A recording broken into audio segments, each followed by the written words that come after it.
নাসরিন আমার বিয়ে করা বউ হলেও তার সাথে শুইতে আমার গা ঘিন ঘিন করত। সরকার বাড়ির এই বিধবা মেয়েটিকে বিয়ে করে আনার পর থেকে আমার কেবল মনে হতো একটা সেকেন্ড হ্যান্ড জিনিস কিনে আনলাম। কিনলাম আর কোথায়! তাকে বিয়ে করে যৌতুক বাবদ 2.5 লাখ টাকা গুনতে ভুল করিনি আমি। বাড়ির পাশে মুদির দোকানটি সেই টাকাতেই দাঁড় করিয়েছি। আমার তো একটা পা খোড়া, খুঁড়িয়ে হেঁটে 1.5 মাইল পাড়ি দিয়ে গঞ্জে গিয়ে কোনো কাজ করার সামর্থ্য আমার নেই। একসাথে মোটা অঙ্কের টাকাটা পেয়ে আমার বাবা যেন সালাউদ্দিন সরকারের কথায় রাজি হয়ে গেলেন। আমিও আর অমত করিনি। শুধু পাড়া প্রতিবেশীরা গুঞ্জন করে বলতো, মেয়েটা বিয়ের 7 মাসের মাথায় জামাইটারে খাইলো, না সেই মেয়েটাকে বিয়ে করলো টাকার লোভে। কি যে আছে তার কপালে আল্লাহই জানে। আমি সেসব কথায় কানই দেইনি, বরং মনে হতো টাকার লোভে তো বিয়ে করিনি, খোড়া মেয়েকে বিয়ে করেছি। আমার যেমন এক পা খোড়া, আমার বউয়েরও আগে বিয়ে হয়েছে, তাই সেও আমার মতো খোড়া। বিপত্তি হলো আমার মনে, বড় একটা অসুখ বেঁধেছিল মনের ভেতর। সপ্তাহে 3-4 দিন রাতে তার শরীর ডিঙ্গাতে পিছপা হই না। কেন পিছপা হব? সে আমার বিয়ে করা বউ, এতটুকু আমার পাওনা। কিন্তু কোথায় যেন একটা অপূর্ণতা ছিল, গা ঘিন ঘিন করতো আমার। তাকে ছুঁইলেই মনে হতো আমার আগেও নাসরিন অন্য পুরুষের সাথে ঘুমাইছে, অন্য পুরুষ তাকে চুমু খেয়েছে, গালে গাল ঘষেছে। আর ভাবলেই কেমন গা গুলিয়ে আসে। তবুও তার শরীর ডিঙ্গাতে হয়, না ডিঙিয়ে তো উপায় নেই। বিয়ে করে 2.5 লাখ টাকা নিলাম যে। গতবারের বন্যায় যখন সব ফসল পানির নিচে, অভাবে পড়ে বাবা বাছুর সহ গাভী বিক্রি করে দিলেন। তারপর আমাকে বললেন, গরু বেচার টাকা খাওয়া শেষ হলে পরে খাবি কি? এবার তো কিছু একটা করা দরকার। গরু কিনে নিলেন সালাউদ্দিন সরকার। তখন 7 মাস হলো বিধবা নাসরিন বাবার বাড়ি এসে উঠেছে। বাবাকে ডেকে সালাউদ্দিন সরকার প্রস্তাব দিলেন, তোমার ছেলেটার বেশ সুনাম আছে আমাদের এলাকায়। গরিব ঘরে জন্মেও খোঁড়া পা নিয়ে মেট্রিক দিল। এলাকার মানুষের বিপদে খোঁড়া পা নিয়েই ঝাঁপিয়ে পড়ে। আমার মেয়েটা বেশিদিন জামাই ঘর করতে পারেনি, কারেন্টের শকে মারা গেছে। আল্লাহর কাজ সবই ভালো। আমি বলি কি, আমার মেয়েটারে নাজিমুলের বউ কইরা লও, আমি 1,00,000 টাকা দিব। বাড়ির পাশে একটা মুদির দোকান দিয়ে বসুক, আর বিপদে আপদে আমি তো আছি। বাবা তো রাজি হলোই, খুশি মনে আবারও সরকারের বাড়ির কথাটুকু বাবা আমাকে শোনালেন। আমি খোড়া মানুষ, আর অমত করতে পারিনি। আমাদের দুইজনের মাঝখানে একটা কোল বালিশ থাকতো। যখন শরীর ডিঙ্গতে হতো বালিশ সরিয়ে ফেলতাম, আবার বালিশ মাঝখানে দিয়ে ঘুমিয়ে পড়তাম। শ্যামবর্ণের নাসরিন আমাদের বাড়ির আসার পর থেকে তাকে সাজতে দেখিনি। কথাবার্তাও খুব কম বলে, নম্র ভদ্র হয়ে থাকার চেষ্টা করে। কিন্তু আমি কেন যেন মন থেকে মেনে নিতে পারি না। কখনো মনে হয় শরীরের প্রয়োজনে বিয়েটা করা নাকি টাকার প্রয়োজনে। আমার মনের প্রয়োজন তাহলে কোনটা? এক রাতে নাসরিন আমাকে কোলবালিশ দিয়ে ধাক্কা দিয়ে ডাকছে। আমি জেগে উঠলাম বালিশের ধাক্কায়। জানতে চাইলাম, কি হয়েছে? উত্তরে বলল, বাইরে শেয়াল ডাকছে। ফিসফিস করে বাইরে কে যেন কথা বলে, আমার বড্ড ভয় লাগছে। আমি বললাম, বাতি জ্বালিয়ে ঘুমাও, তাহলে আর ভয় করবে না। বাতি জ্বালিয়ে ছোট বাচ্চাদের মতন ঘুমানোর চেষ্টা করছে। একবার খুব ইচ্ছে হলো মাঝের কোলবালিশটা চিরতরে সরিয়ে দিই। নাসরিনকে বুকে টেনে বলি, আমি আছি তো, ভয় পাচ্ছ কেন? বলা হয় না, কোথায় যেন একটা গা গুলোনো ব্যাপার। রাতের শরীর ডিঙানোর সময়ও আদর করে তাকে চুমু দেওয়া হয় না। কি বিচ্ছিরি এক অসুখ ধরেছে আমার মনে। আমাকে নিয়ে যখন সরকার বাড়ি অর্থাৎ বাবার বাড়ি যায়। কত প্রাণচঞ্চল মেয়েটা। ২ ঘরের ভাবির সাথে গলাগলি ভাব করে হেসে লুটিয়ে পড়ে। আমি যখন সালাউদ্দিন সরকার মানে শ্বশুরের সামনে বসা থাকি, তিনি তার জমি সংক্রান্ত কথা বলেন। আমাকে বসে বসে সেসব শুনতে হয়।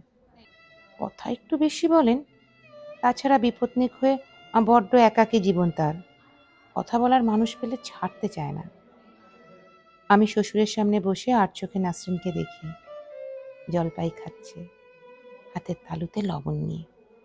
আর কি এক কথা বলে চুলার পাড়ে ২ ভাবির সাথে হেসে লুটোপুটি খাচ্ছে।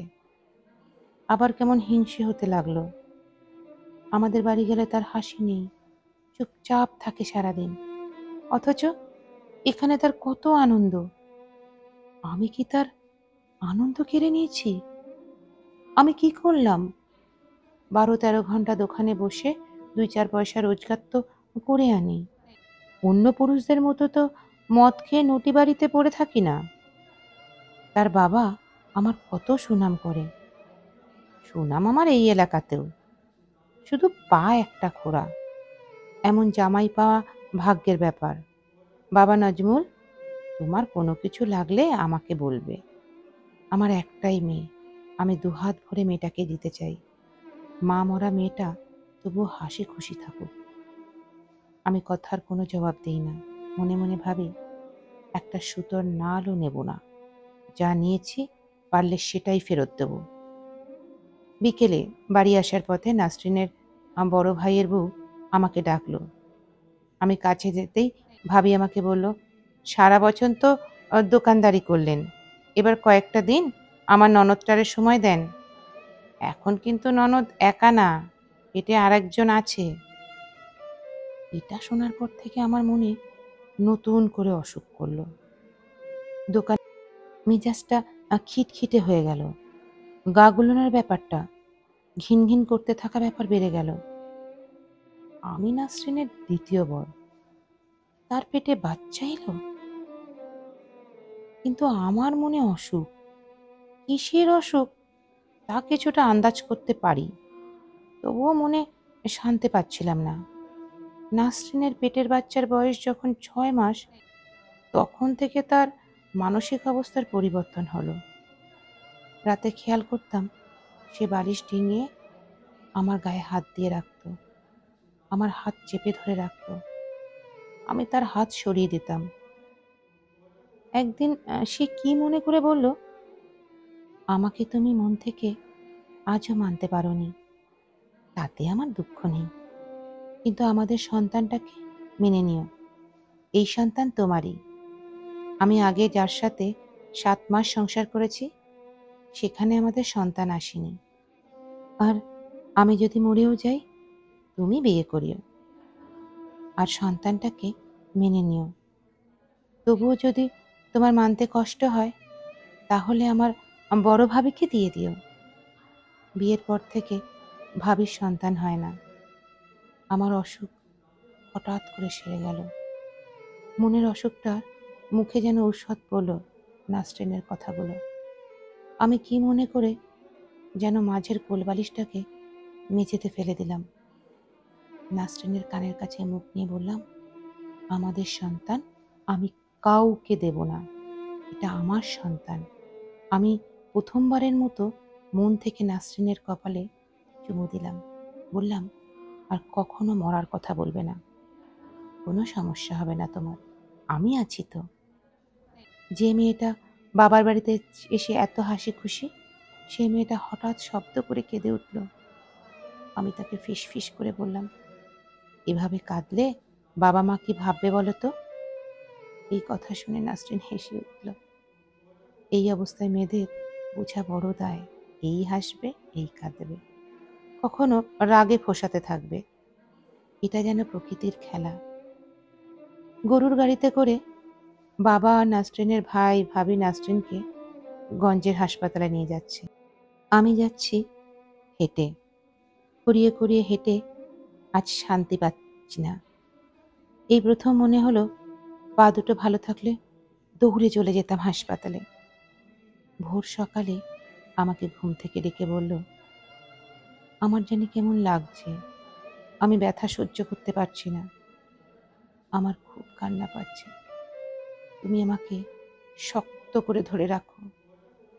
আমি নাসরিনকে শক্ত করে ধরে বললাম, এই সময় অবশ্যই মা চাচিদের ডেকে আনতে হয়, তুমি একটু সহ্য করো, আমি মাকে বলি দাই নিয়ে আসতে। দাই এসে বলল, হাসপাতালে নিয়ে যান তাড়াতাড়ি, আমি পারবো না। আর প্রশ্ন করিনি, কেন পারবে না। সরকার বাড়িতে খবর পাঠানোর পর গরুর গাড়ি পাঠিয়ে দিল। নাসরিন যাবার সময় আমার কানের কাছে মুখ এনে বলল, জানো, আমার খুব বাঁচতে ইচ্ছা করছে, তোমার বুকে মুখ লুকিয়ে ঘুমানোর জন্য। এই প্রথম নাসরিনের জন্য আমার চোখ ভরে পানি এলো। আমি বললাম, তুমি ফিরে আসবে, আমার খা খা করা বুকটা পূর্ণতা দিতে তুমি অবশ্যই এই বুকে ফিরে আসবে। মাটির রাস্তায় গরুর গাড়ির একটা ঝাঁকুনিতে নাসরিনের কেমন কষ্ট হচ্ছে, সেটা ভাবতেই বুকের ভেতরটা কেমন জানি করে। আমি মেয়েটাকে অনেক অবহেলা করেছি, বিধাতার কাছে হাত জোর করে মিনতি করছি, মেয়েটাকে বাকি জীবন যেন ভালোবাসতে পারি, সেজন্য হলেও তাকে আমার কাছে ফিরিয়ে দিও। গঞ্জের কাছাকাছি বাঁশের সাঁকো পেরিয়ে যাবার পর দেখি নাসরিনের বড় ভাই মিষ্টি নিয়ে আসছে। আমাকে দেখে বলল, হাঁ করো। একটা মিষ্টি মুখের ভিতর ঢুকিয়ে দিয়ে বলল, গ্রামের সবাইকে গরু জবাই করে খাওয়াবে, বাবা আগেই বলেছে। তোমার ছেলে হয়েছে মিয়া, তাড়াতাড়ি যাও। ছেলে হবার আনন্দ আমাকে আনন্দিত করতে পারেনি। আমার ভিতরে শুধু নাসরিন, সে ভালো আছে তো। হাসপাতালে ঢোকার পর নাসরিনের ভাবি বলল, জায়গা দাও, বাচ্চার বাবা আসছে। নাসরিন আমার দিকে তাকিয়ে আছে। আমি তার পাশে বসার পর নাসরিন আমাকে বলল, তোমাকে এমন দেখাচ্ছে কেন? আমাদের ছেলে হওয়াতে তুমি খুশি হওনি? ছেলেকে কোলে নেবে না? আমি নাসরিনের হাত ধরলাম, একটু কাছে গিয়ে বললাম, তুমিই তো আমার সব খুশি, বাচ্চা তো কেবল উপলক্ষ। নাসরিন মুচকি হেসে ফিস ফিস করে বলছে, এখন আবার বেশি খুশিতে চুমু দিও না, ভাবিরা আছে, বাবা ঔষধ আনতে গেছে, যে কোনো সময় আসতে পারে, আমি লজ্জা পাবো। মনে মনে ভাবলাম, নিষেধ করলো না সম্মতি দিল। আমি ফিস ফিস করে কথা বলার ছলে কপালে চুমু এঁকে দিলাম। দেখতে পেলাম অপূর্ব সৌন্দর্য, বউটার লজ্জারাঙা মুখ। লেখাটি সংগৃহীত, কণ্ঠে আমি সঞ্চারী, মিউজিকে সনৎ হালদার। আমার গল্প পাঠটি যদি আপনাদের ভালো লেগে থাকে তাহলে অবশ্যই শেয়ার করবেন, কমেন্ট করে জানাবেন কেমন লাগলো, আর লাইক দিতে কিন্তু একদম ভুলবেন না। আর যদি নতুন বন্ধু হন তাহলে আমার চ্যানেলটাকে সাবস্ক্রাইব করে আমার পাশে থাকার অনুরোধ রইল। ধন্যবাদ।